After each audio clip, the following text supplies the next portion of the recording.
Welcome back. Episode 102 of the Grouch and the Brainstorm. And I'm Mike, and I'm joined today with Jill. Hey, guys. And Matt. Hello.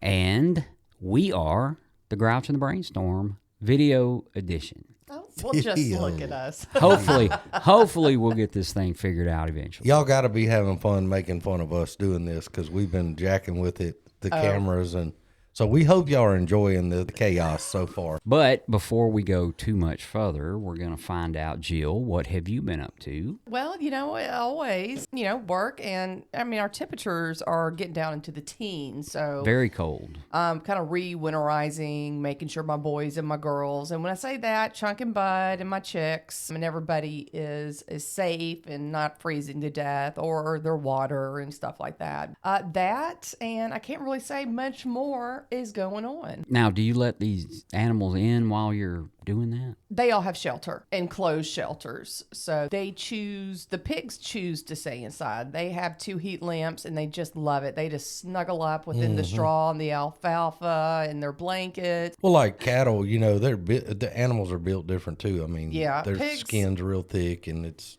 the different pigs just they like to snuggle and cuddle and be warm. The chickens, I don't know what they do in their enclosed setting. They just stand there on their little. What chickens do, They stand on a little perch and just sit there. Well, I mean, what would you do, Matt, if you were a chicken? If I was a chicken at Jill's house, I'd be spoiled rotten, dude. I know that. I mean, I'd have all the corn, or what do they eat? Corn? No, they have layer pellets. Oh, I got you. Yeah, and I have a flock block and. Say that 3 times fast.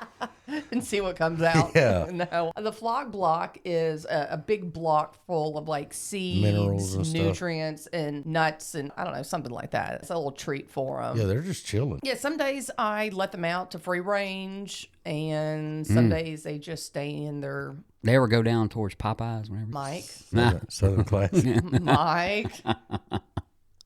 No, but they go and visit my dad, and that's what really cracks me up because he's in the back of my property. He was like, well, and he calls them the 5 amigos.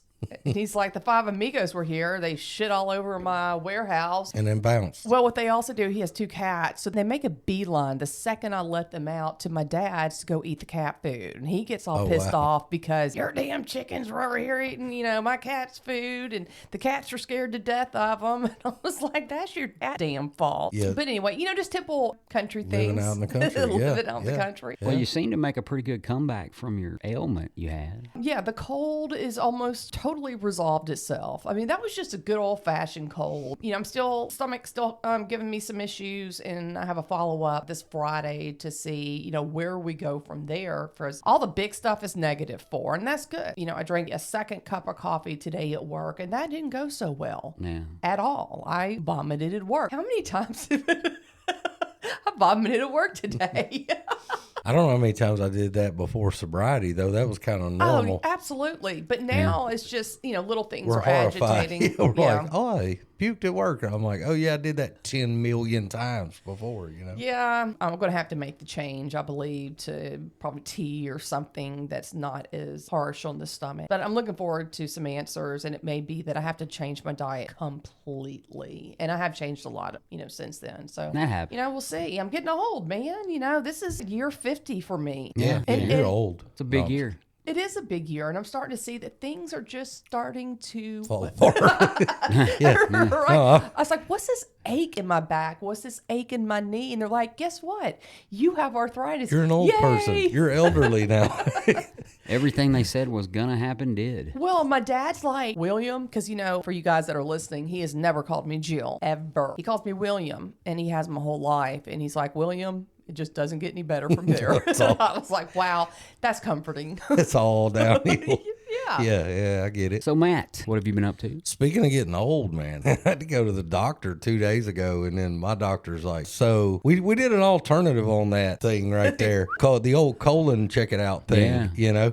And there's an alternative. I'm not going to go into great detail, but let's just say they send a box to your house. You send it back. Did they give you the box you poop in? Yes. You don't send it back. You actually have to go walking through Like, A UPS store. This box shows up like a NASCAR with all the Yeah, logos. it says, "Hey, there's poop in this box." They This couldn't guy's- make a discrete package. You have to carry no. Cologuard through That's exactly what through it's the called. doctor's Cologuard. office, and everybody knows you're carrying a box of poop. Yeah, so that's how I'm living today. So You know, exactly what day will you be dropping that box I'm off? not sure, guys, but I'd stay away from UPS for the next couple of weeks. I wouldn't show up in there, wear gloves or something. Well, you do know there's a kid inside. You don't actually just go in the box. Well, I don't know that yet. I hadn't got there. I'm kind of excited, really, to see what's going to happen. At 50, I don't think you can just go poo in a box. They have She to told me go- this had a 3-year warranty on it. That's what she told me. I was like, okay. 3-year warranty. Yeah, you don't get the option of a box at 50. So, but I went in there. It's funny, man. She's so awesome, my doctor. And I go all the way to Stonewall because I just love this lady. And she's just we're going to try everything but drugs to get you healthy. So Good. Eating habits, exercise, all those things. That's her first go-to, which y'all can tell by this physique now that we're on camera. I don't listen to her. I was sitting in there and some other things and just getting everything checked out. And Lacey's like, you got to do that. I want them to check this. I want your blood pressure and all this stuff. And so she texted me while I'm in the doctor and was like, what are they telling you? And I said, Doc just said that I'm supposed to be fishing 4 days a week. That it's mandatory. Sure. And I'm going to make a full recovery. And she's like, Take "You that need to the pharmacy. with Yeah, you. so that's my thinking on it. But yeah, everything's good, man. Just getting old, things falling apart, that kind of thing. That's okay, it is what it is. I like a lot of things about being older now. I don't have the physical things that work as well as they used to, but I've gained some wisdom in other areas. You know what I mean? It's a fair exchange. It's a trade-off. Yeah, it's a trade-off. Yeah, I'm glad to be where I'm at today. So. Well, Mike, what about you? I have not been doing much. I will tell you this. I left today. We have, the new video thing, and I'm learning it every single time I have a chance. The past couple of days, I've gotten to get off at a decent time. And, I'm staying on this stuff until, 12, 1 o'clock in the morning, studying, downloading, looking through manuals, reading stuff, trying to figure out how to do this and how to do that, and hope it all works out the way I want it to, There's actually other things I could do. It just take a whole day here at the studio and probably need to bring a couple people with me, just to get it fine-tuned, and we'll work through that. That's not a big deal. But I left Dallas this morning, and I actually live west of Dallas. So I live on the southern tip of Fort Worth. So I left there at probably, I don't know, it wasn't too early, 8:30, and it was 14 degrees at my house. 14 degrees. Wow. Snowing, right? We had a few flurries, but the closer I got to Shreveport, let's just say the closer I got to Dallas, all the way from, let's say, to Terrell, Texas, Yeah. it got worse and worse. There was a little patch there where it was just blowing everywhere. It never got past 16, 17 degrees until I got to maybe Tyler or Longview. Yeah. And then when I hit those areas, it started warming up to 25, 26, 27. So, yeah, pretty Nice rough. warm front. So, Yeah, we've been over here chilling in our shorts and flip-flops in our 25 degree weather. That's insane, man. But it was a little nicer to be warm. I'm glad I got gas when it was 14 degrees, which I should have got gas when it was, whatever. But anyway, what I wanted to talk about today, or actually Jill picked the topic today, not I. We're going to talk about financial amends. But not just financial amends, right? Is that what you... Yeah, we're familiar with financial amends. A lot of us had made that. A lot of people haven't because we do have a lot of newcomers that are listening. But we're going to talk about, now that we know that not only we were unmanageable in our addiction, we're like that in our finances as well. And how do I stop repeating that behavior in sobriety? Our last episode, we talked about needs and we talked about wants. Well, our needs and our wants, especially our wants, can get us into a lot of financial problems. Society and societal standards and, wanting to look cool or whatever it is, a thing in our society that a lot of people just can't afford. And if I'm going to, work the steps and do all of that in every aspect of my life, it's got to be in my finances too. Yeah. And I can definitely say I've made some really poor decisions when it comes to finances in recovery. I do every day. You're looking at about $4,000 worth of podcast equipment, and we don't even have a heater. Well, I beg to differ because it's pointing right at my legs. Oh, yeah, we got one heater. Yes, we do. Thank God. Well, guys, this is because my house doesn't have central air and heat. My dad kind of feels that that's not necessary, and you can just always put a window unit or a space heater out. And to his point, it doesn't get like this, but maybe a few days. Oh, yeah. I mean, he's just a wild man. He doesn't believe in societal norms. Yeah, he's my hero, basically. So let's just put that out there, Whatever the norm is, he's like, nah. Yeah, I'm with him on that. Just nonconformist. So I thought about this because I dug a pretty big hole of financial debt when I was out of my addiction, and what I do is on my birthday, I just look over years past. I look over, what I've accomplished, what I want to accomplish, what I need to accomplish and stuff like that. Because I just had 15 years this week. Oh, we forgot to do announcements. So you go right ahead, Jill. Keep talking. Yeah, so yay. And I was really excited. I was hoping, I figured you'd have your chip in here to show everybody. Oh, no, it's downstairs. It's in my bag. I have a ritual I do every year. I take the old chip out of my wallet, put it in this silver thingy that I have in my bedroom, and then put the new one into my wallet. But anyway, like I was saying, I made some really bad decisions, and it was tens and tens of thousands of dollars of debt that I had accrued. And at first it was it was beyond overwhelming. I'd been running from creditors, the IRS, and so many people that medical places. I'd been running from that for a really long time. Student loans. And so when I got sober, my sponsor made me of course, I need you to print out your credit report. And it was ugly. And every time I looked at it, I just started crying because I don't understand. To me, what I wanted to do is I wanted it all to be paid off immediately. And paying $100 a month to something that's $20,000 is unfathomable. This will never be paid off. And so to me, it didn't seem worthwhile because that's the kind of stuff we avoided. But I started paying things off. I started paying pretty much everything off. And that's really, really exciting, for me because I now see the light at the end of the tunnel. I have cleaned up all my credit. I have really good credit now, and there's just a few other things that I have to pay off, and they're only just a couple of thousand each. I like that your sponsor just made you run off your credit report, bro.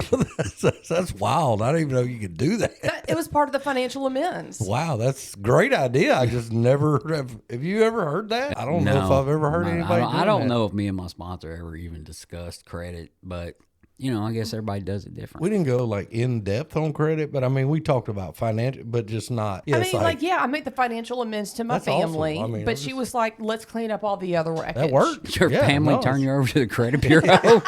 No, but I did have some amends, I had to make to them, and those were cute. I sent them, $5 a paychecks. That's all I could afford back then. After I got finished with that, we started looking at everything else, and I started slowly paying medical, banks. You just name it. I was paying stuff off, and it was exciting to pay one thing off and move on to the next. And like I said, I'm towards the very end of that. And guys, this is 15 years later. But I think the biggest thing was making some poor decisions in recovery. I'll tell you, my biggest one, and I'm a moron, but not really. Okay. Just letting you guys know. I'm not sad or something about it, but I live and I learn. And so I think one of my biggest, financial mistakes in recovery was, of course, taxes. And it was IRS. I was an independent contractor, and I didn't save enough money. What happened was I was on a payment plan for the year upcoming, knowing that I would have to pay a lot of money. And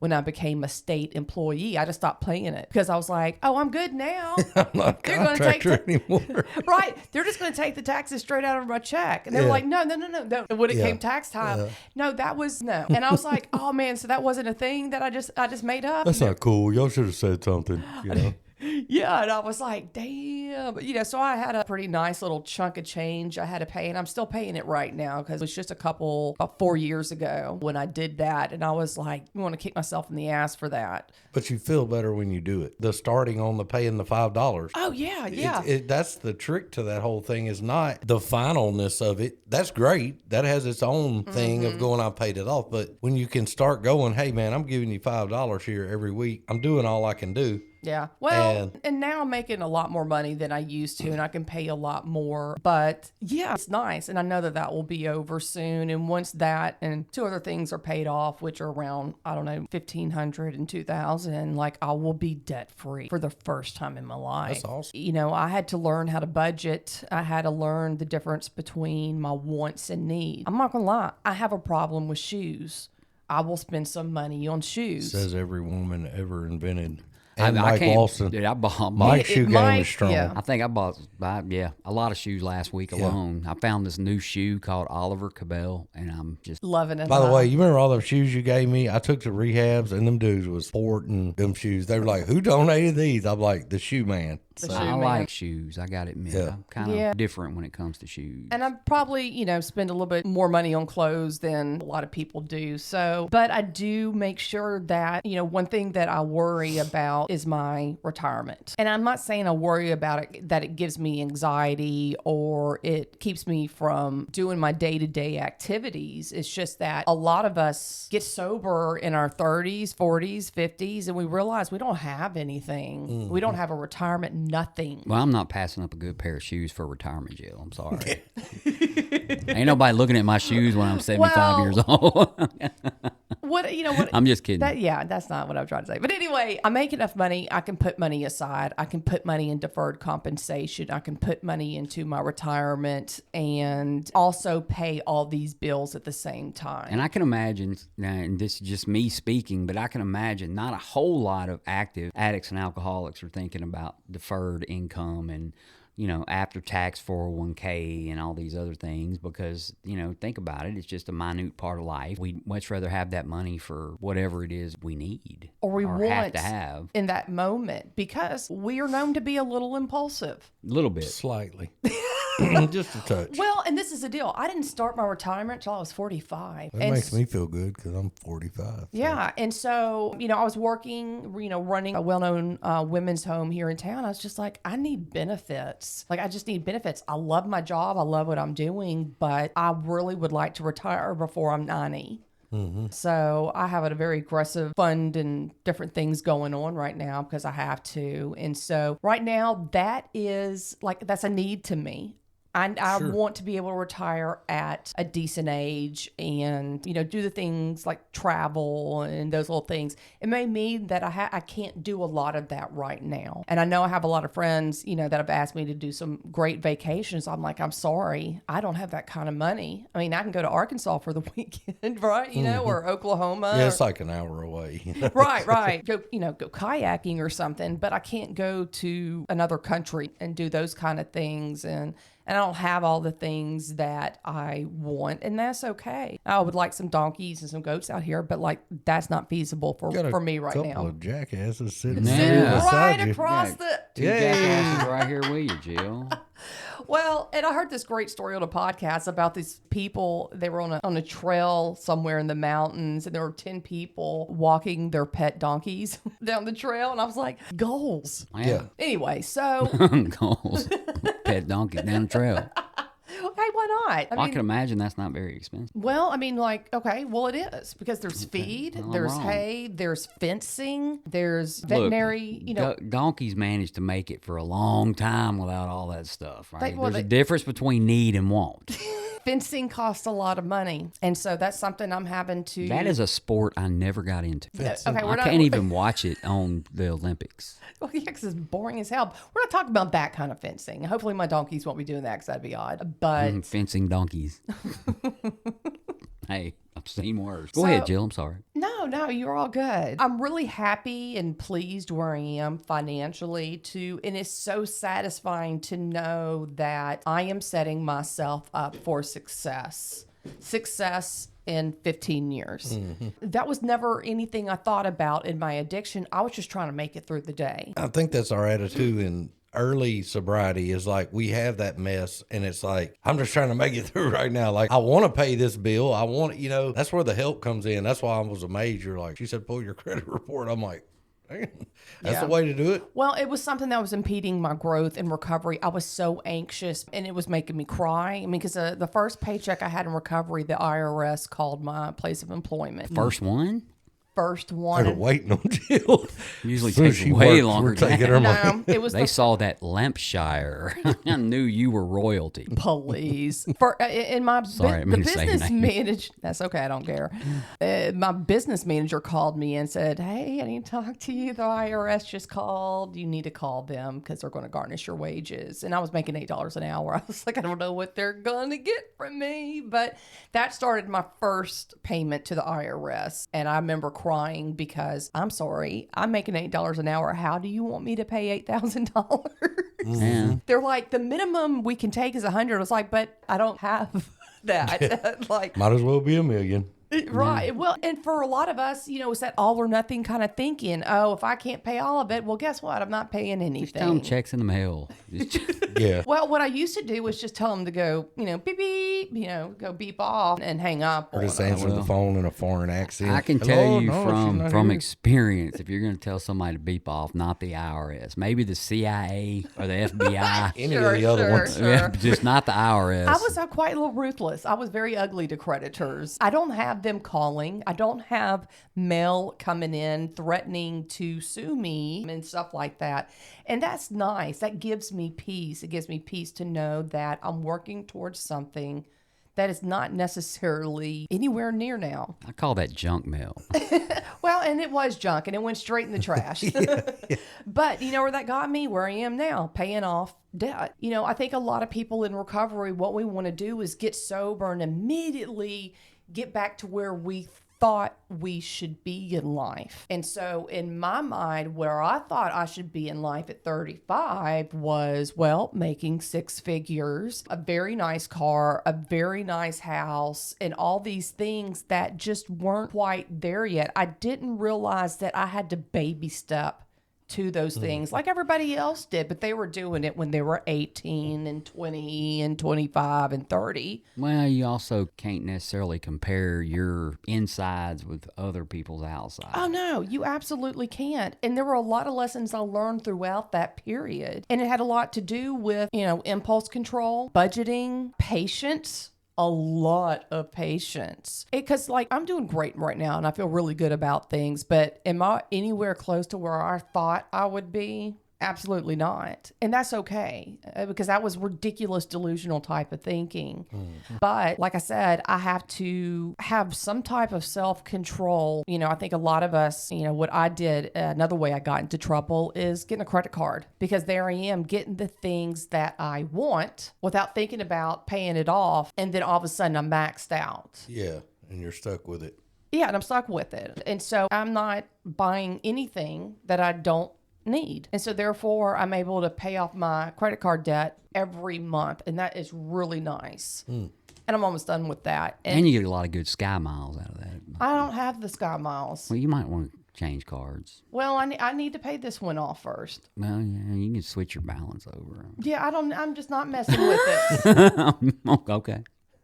Because then Just I'll trying to think, help you on them trips. I know. Well, but you know what? That's enticing. And that can get people in a lot of trouble because then I'll think, well, hey, if I buy this, maybe I can go fly to Colorado and see some of my friends, or I can go fly to wherever, and there I go spending again. And so credit cards are bad for me. They're bad for everybody. Thing is, I will keep it and I may buy something and I'll buy one thing and I'll pay it off and that's it.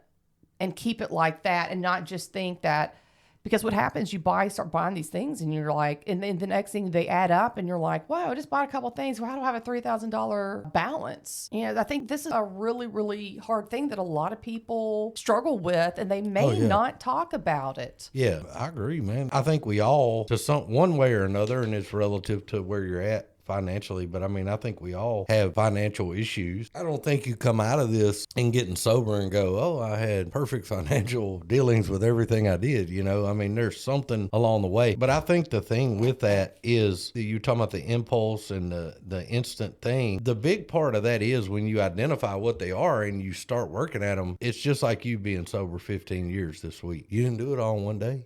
You did it one day at a time. And that's right. the same way you do amends. You just work at them. And as long as you keep taking the bite off the buffalo, as the Indians say, you eat a buffalo one bite at a time. Native American. Native Americans. My bad. Throwing that My out bad. there. I'm not the politically correct one. I'm here just in throwing case it y'all- out there. But you know, that's how that works. And I think we want to, like you said, it's got to be all or nothing.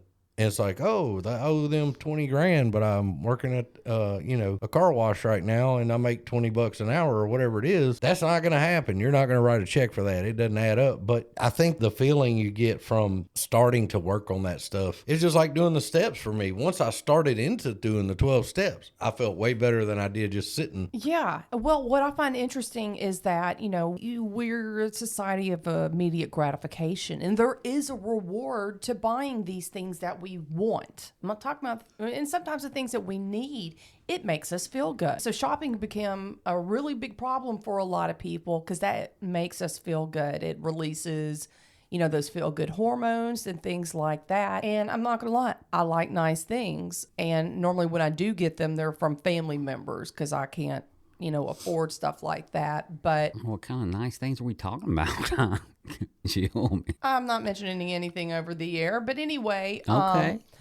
Take her word. Nice.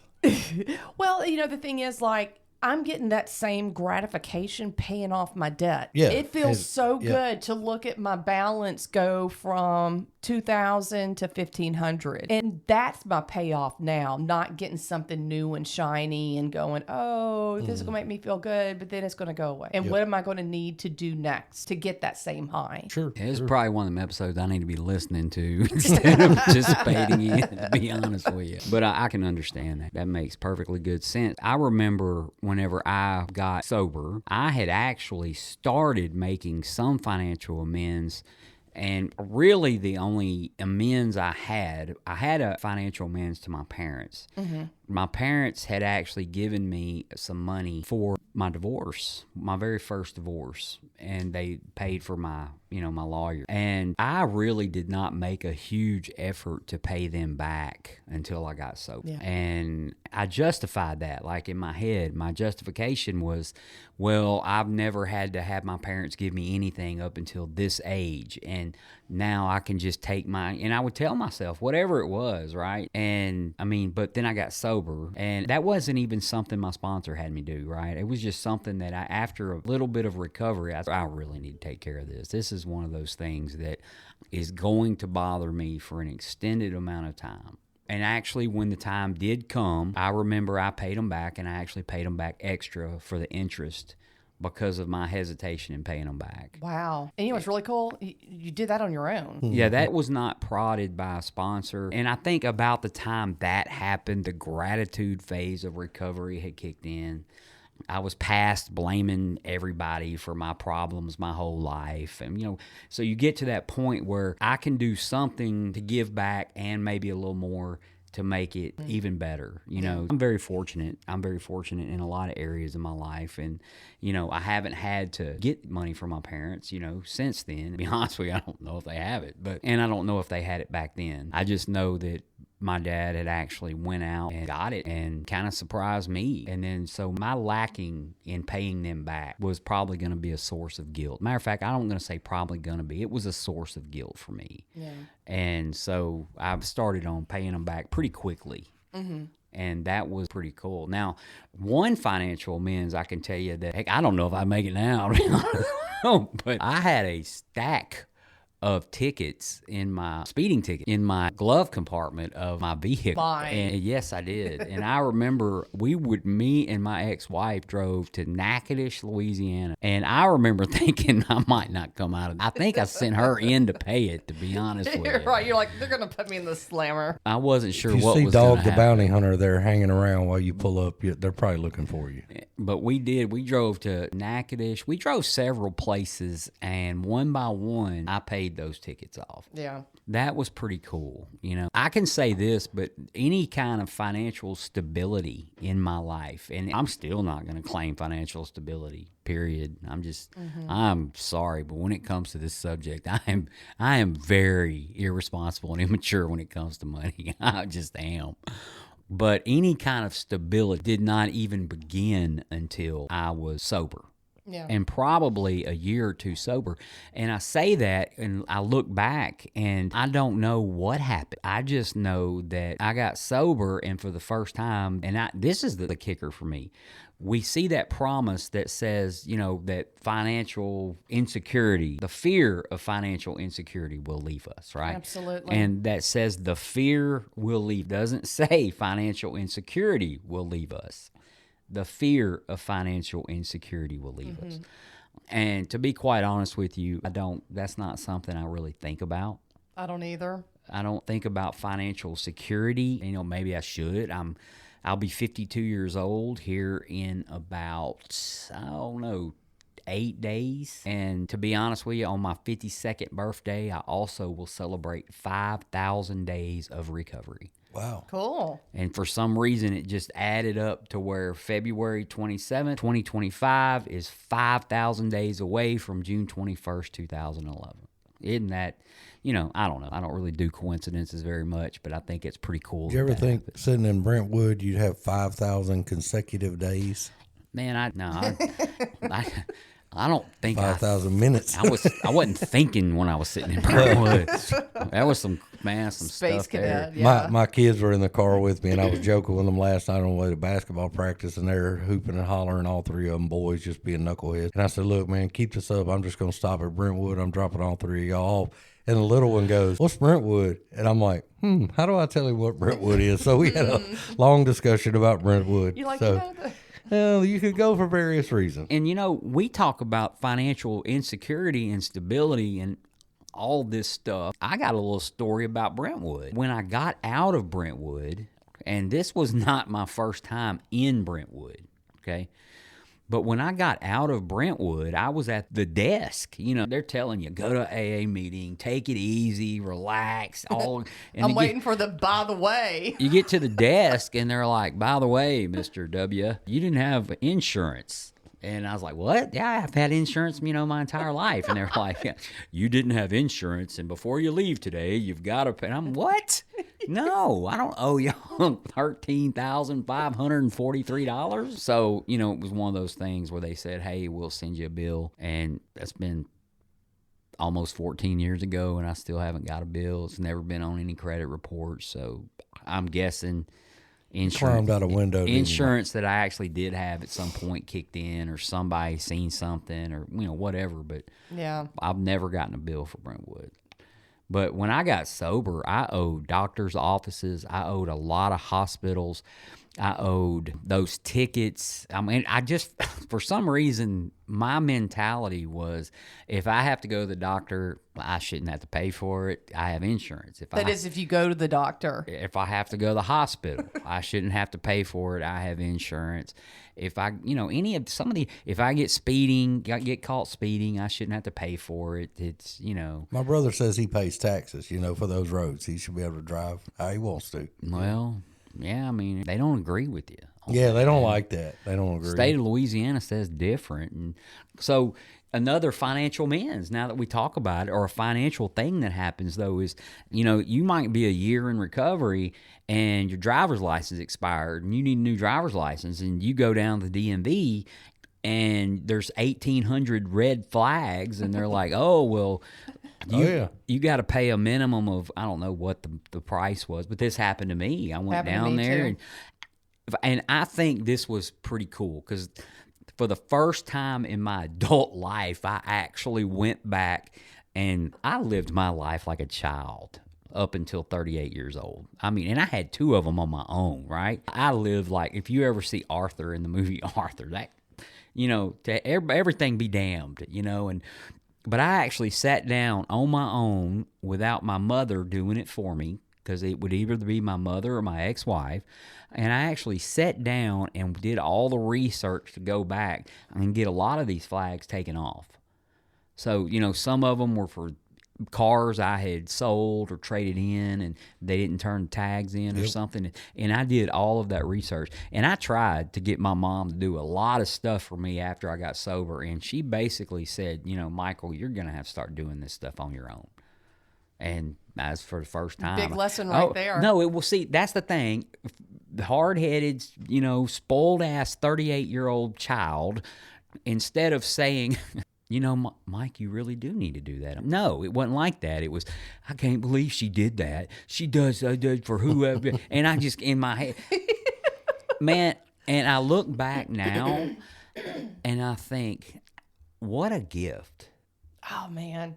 What a gift that was for my mom to do that. By the way, and I don't say that facetiously or anyway, there is nothing that my mother could have done better for me as an adult child than to cut me off and say, you got to do it by yourself. I have been by myself for the past 12 years. I've been on the road for the past 12 years. I say on the road, I'm going from town to town.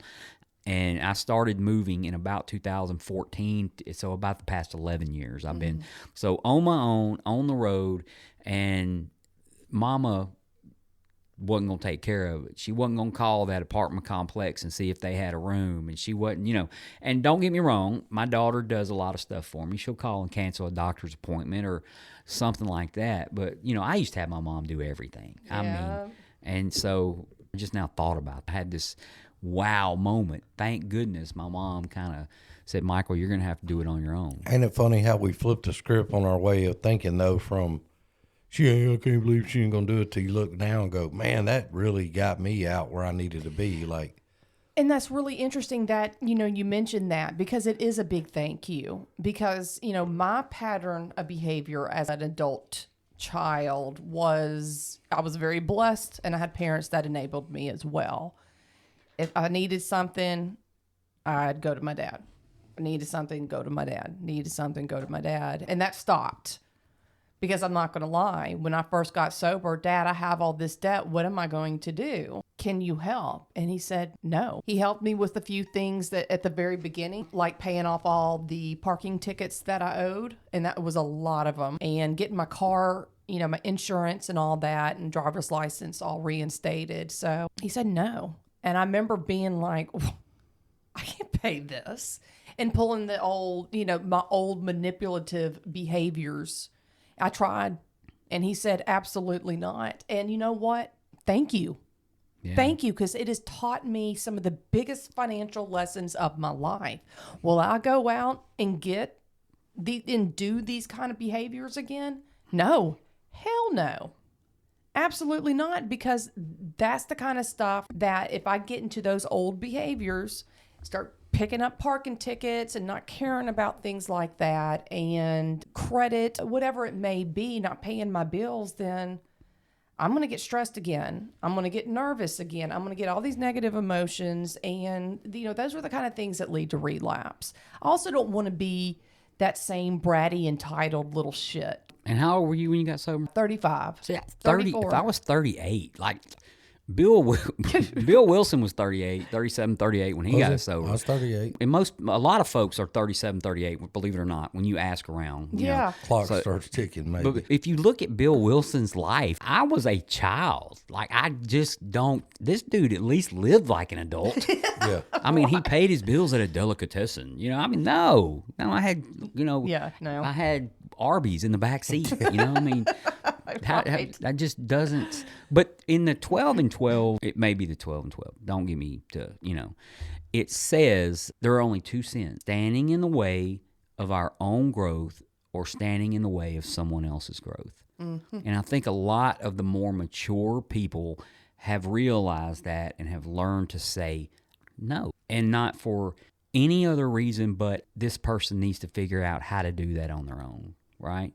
I had a conversation yesterday, and this is not AA related, but I had a conversation yesterday with some coworkers. I've been doing what I do for 35 years or 36 years, something, anyway, a long time. And some of the best teachers that I've had over the past, my whole life, man, right? Some of the best teachers, people that actually taught me and trained me, were the ones that wasn't there or wouldn't answer the phone.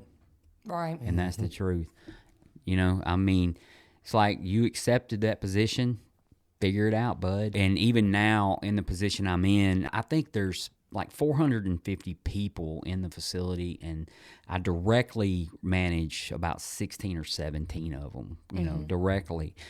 And every once in a while, I have to back away because I realized I learned how to call, who to call, and how to call whenever some guy ran a forklift through the building or something, you know. And now I'm telling them no, you know, because there's going to be a time where you've got to figure it out. And, you know, and that's standing in the way of their growth. I mean, we feel like we're doing the right thing. And I feel like sometimes even with my son, when he was going through his addiction, you know, a long time ago, 7, 8 years ago, I feel like a lot of that was me enabling him to do that. Their behavior never changes, and they do not learn how to survive. Yeah. Whether it's financially or, you know, even emotionally, I think sometimes, for sure, you know, for sure. I mean, Remember the old John Wayne movie, The Cowboys? No. no. Okay. Oh. Well, it was Damn, you're it was younger than us. I know, but I love John Wayne movies. So It's like Clint Eastwood, maybe. y'all said y'all were old. I didn't know. Yeah, you know, hey. Not all But in West. that movie, there's a war going on, and he has to drive cattle for the government. What so there's war no would they men. be driving I cattle? don't know. It was John Wayne. It was like the Civil War. The War man. of 1812. Yeah, No, yeah. neither one. I'm sorry. Anyway, finish anyway, story. the point of it is he has to drive these cattle. He goes to the town. There's no men because they're all gone to war. So he gets a bunch of young kids, and that's the deal. That's his whole crew that has to drive these cattle, and they don't know anything. And they go out there and they go to cross a river, and this kid throws a fit and he says, "I can't swim. You got to teach me how to swim." So John Wayne looks back, picks the kid up, chunks him in the lake. Well, he almost drowns, but he learned how to swim. And that's kind of what, you know, the lesson in that movie was, yeah, you can learn. When it's up to you, you're going to learn real fast. Yeah, we do not suggest that to any parents. Now, out I'm not there. saying that. I mean, that's the John Everybody- Wayne, that's John Wayne's way, It's you that know. tough love kind of. But it is kind of stuff. that thing. When you have this situation, you go to people and go, "Hey, can you bail me out?" And they go, "Nope." Well, what do you do then? Right. That was And- actually the Red River. Red River, wasn't the Cowboys? Okay. No, it was the Cowboys. That was the Red River. He threw the Yeah, kid yeah. in. It was. I think it was the Civil War. Anyway, whatever. The men were gone. It was a good little movie. Actually, it's pretty good. But Jill watched it. She just acts like she doesn't. She's making that face. But I know she's a John Wayne and Creed fan. So Nickelback. I will tell this story. You're talking about the driver's license and all that stuff. I'd gotten sober. Did not have a valid driver's license. Okay. Get a car. It has no windows. It's sketchy. But I have this old car. I have a picture ID that I had made while I was in rehab. It has the rehab's address as my home address on it. Okay. So I moved to Bossier. Most of the mess I had made had been in Mississippi. I get offered a job where I need a valid driver's license. It's becoming time. I know I owe like tickets and stupid crap, right? So there was a little town there where we lived that I got pulled over 2 weeks apart for the same thing. And because I didn't pay it and ignored it and did all that stuff, it ended up being like $1,500 per deal. So it's $3,000 I owe this place. They have my license flagged. So I'm ready to take this job. I have a raise. I'm doing all these things. So I called them at the court and I go, "Can I come down there and pay this and get it removed off my?" She said, "Sure." I don't have $3,000. I have $2,000. So I'm like, I got to do it. I got no choice. I take off in this sketch car. It's pouring down rain. I drive into Mississippi. When I get into I-20 and I start to get into Jackson, I get pulled over. I pass a highway patrolman. Oh my God, Matt. Mississippi Highway Patrol. He pulls me over in a sketch car, and it's raining in the car, you know, because I have no windows. He comes up with the thing. He says, "You got a driver's license?" I said, "Nope." "What do you got?" So I hand him an ID. He comes back. Now there was insurance on the car, but he said, "What are you doing? Like what are you doing?" And I said, "This is what's happening. I'm a dumbass. I've got to go to court over here. I have no other way to go. I'm driving this car. That's what I'm going to do. I got to get my license fixed." Just told him. He goes, "All right, I'll be back in a minute." He walks back to his car. He comes back. He goes, "Hey, man, be careful. Have a good day." He goes, "You got any drugs in the car?" I was like, "No, you're welcome to look. It's just trash. You know, it's all I got in here." He's like, "No, you're good." Lets me go. I go to Wow. court. I go to court. I show up. Court starts. I have to wait till the end till everybody's done before the judge will talk to me because I'm not on the docket. I don't have the money to pay this thing off. I'm thinking they're going to let me do a payment plan. I had $2,000. I owed $3,000. So right at the end, I'd already called the court lady. She gets up, "Judge, she's here." So the judge calls me up there and he pulls out the stuff, and it was old. It'd been a couple years, and he looks at it and he looks up at me and he goes, "What are you doing?" He's like, "You got a ticket. You got ticketed for the same crap in the same little town 2 weeks apart for the same crap. Like, why would you come back the second time? And I said, I'm a dumbass. I said, I don't know. And that's what I told him, standing in court. He started laughing, and he goes, what are we going to do? And I said, man, I can pay $2,000. Can I pay the rest off? I have a job. I live in Louisiana now. Never got into sobriety, never got into any of that stuff. And I just said, I'm just trying to clear it up with y'all, move on, get things better. He sits up there for a minute and he says, here's what I'm going to do. He goes, you have a job with a driver's license. This is the only thing holding your license. I said, yeah, I have to clear this up. He said, here's what I'm going to do. What do you have in your pocket? I said, $2,000. He said, go pay the first ticket, $1,500. He said, I'm going to suspend the second ticket. And he said, on the deal that you have 90 days to fax this lady in my office a valid Louisiana driver's license. He said, you don't have to write nothing on it. You don't have to do nothing. Stick it in the fax machine, send it here to see that we get it, that you got it, and I'm going to do away with the other ticket totally. He said, if you go 90 days and I don't see a picture, I'm going to put the charge back on and you owe the other 15. So I left with $500 in my pocket.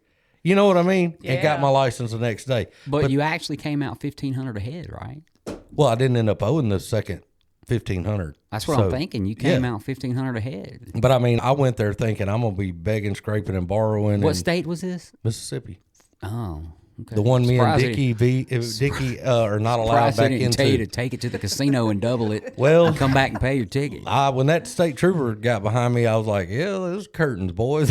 I'm headed to the pen now, I guess. I don't know. But things happen when we're trying to be honest and go. And I just looked at the judge. I was like, I'm a dumbass. And he started laughing. He was just like, okay. And I was like, I don't know what to tell you, man. You know? Sounds like he agreed with you. He did agree with me. But hey, whatever works. It saved me. Yeah, absolutely. $2,000. So well, I mean, $1,500. we've told a lot of stories about things we, didn't in, prior to getting sober, but to everybody listening, how do you, continue to stay financially sound is what I want to know. How do you make your decisions now with more maturity, and from learning lessons because of what you had to go through, making amends? I think it's some of that, but it's the same principle of every day. I can make a dumbass decision when I leave here and go buy. I've done it in sobriety. Just buy some crap that I have no business. I don't need it. And I'm not a shopper. I don't care about shoes. I don't care about none of that. But if you get me around a Bass Pro and I have access to any credit, money, or anything else, I can do stupid stuff real fast and it can get expensive in there. And then I go, did I really need 9 different rods today? Yeah. No. Yeah. So I can do stupid crap like that. And I've learned to go, this is a weakness. I need to curb it.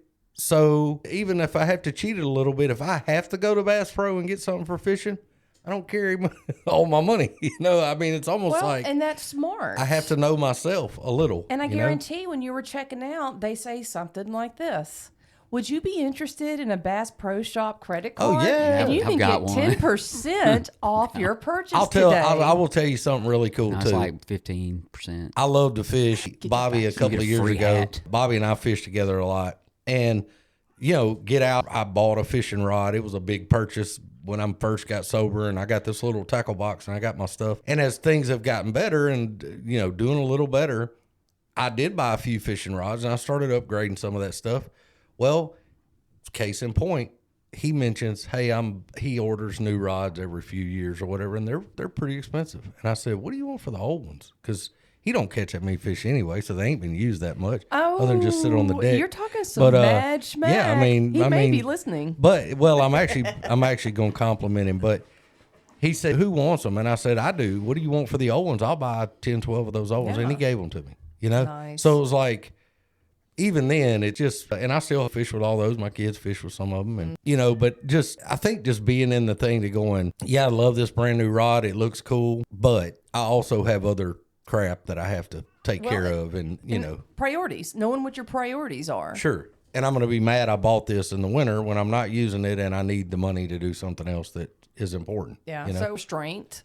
Sure. Learning from our mistakes, things like that, of course. I just think about our society, which I've mentioned a million times already. A lot of people live beyond their means, and it is a huge problem. Majority of Americans are in debt.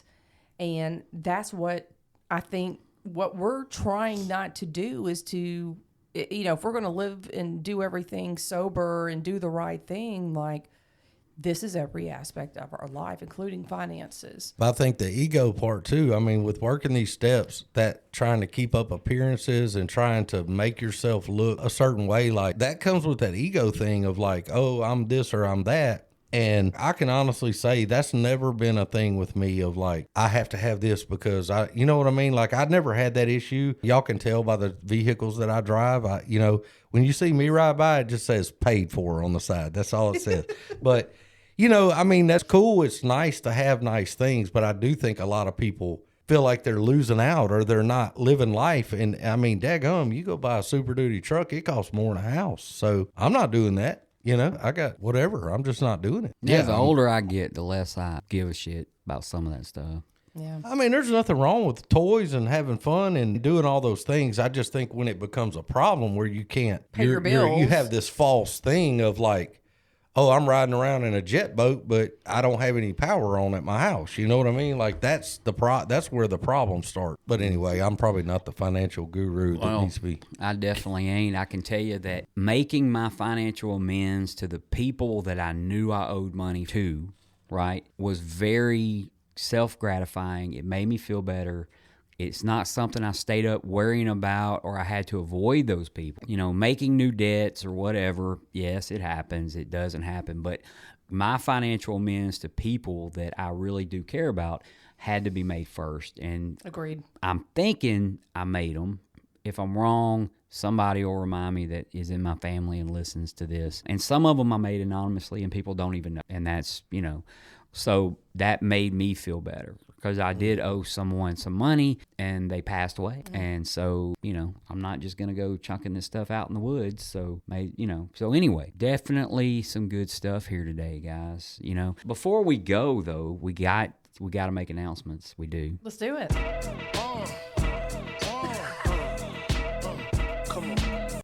First announcement I'm going to make is that I'm probably only going to use 4 of the scenes that we're going to show in this video today as far as in the future, where we go from the scene they're looking at right now, which is the 3 pictures of us. If y'all look up at the screen, you'll see that. And then each one of these, this one, and this one, probably use one of each of us, and then the one with 3 of us. And I think I'm not going to use any more scenes than that. And I'll figure out a way to put that nice little world background in the back of the, in the back of us so that, we don't have all, the saddles back there, Jill. Second announcement is Randy T on the 20th has a birthday. He's sober February 20th, 1996, however many years that is. That is what, 29? Years. It's a lot. 29 years for old Randy T. Jill celebrated her 15 last time we recorded. With a triple chocolate cake. Triple chocolate. So good. Yeah. And there was another announcement. I know we have Intergroup March 1st at the Koala Club. Mm-hmm. Chili. Oh, it is? Yeah, Ben's cooking the chili. I was just about to say, let me guess. They're having their business meeting now. As we were on this thing, I had to send a financial statement over to them because I didn't know the business meeting was today until Matt picked me up earlier. And then. How fitting. Yeah. But it's okay. So, they trust me with their finances, which is pretty cool considering that I'm sitting on a podcast talking about how financially irresponsible I am. That's kind of what we do in AA. See, we take your weakness and we make it your strength, Yeah. But I mean, you think about that. Like, I was in treatment and it just was not doing good. And they were like, well, we're going to make you the room guy or whatever, the group guy in charge of everybody. Yeah, and I'm like, well, this is terrible. Like, I'm throwing up everywhere. It pushed me to do a little more, and got better at things. And I can't think of the last announcement, but if it comes to me, it'll come to me later. Any other birthdays? Anything you guys can think of? She didn't mention this, and we're a little bit away, but one I'm excited about that I did the math in my head today at a meeting. I listened to it, is our buddy D, and I don't even know if she listens to us, but she's going to have like 10 years in a couple of months. Already having, it's just crazy how people grow up. But she just said her sobriety date, and I was sitting there thinking, I was like, she's about to have a birthday. That's faster than, that's fast. Yeah. Her 10 years went by a lot faster than my 10 years. That's my buddy right there. I love D. Everybody loves D. But so anyway, we do appreciate our listeners. You can let Matt know what you think. We're still going to release an audio version of every episode, an edited audio version. And after we get a few of these videos under our belt and get it fine-tuned, I will rename another podcast that I have that I don't use, the Grouch and the Brainstorm video, and it'll have the black logo that you will see right here. It'll be on Spotify, but that way I can separate the audio podcast from the video podcast, and it all still goes in our Spotify account. So we still get the credit for the views, and just like we do the credit for the listens, and that way it's just easier because of the file size of these videos. It's just kind of hard for me to transfer. It's not like we used to do here, Jill. We can't do that. It's a big file. So I no longer, okay. You can't do it like that. You can do the audio part, but you can't do the video part. Got it. So we do appreciate everyone for listening to us, and we thank you, all of our return listeners. Anybody still wants to be on the show, please come. We don't have to videotape you. No, you don't. yeah, have we to, do. Yeah, we do. No, I'm you kidding. don't. You don't have to be on screen, none of that stuff. We just want you to come and enjoy our time together and tell your story so that our listeners can hear your experience, strength, and hope. So we have been here at the very cold Rule 62 studios. We've been in Bossier City, Louisiana, and as always, we have been the Grouch and the Brainstorm.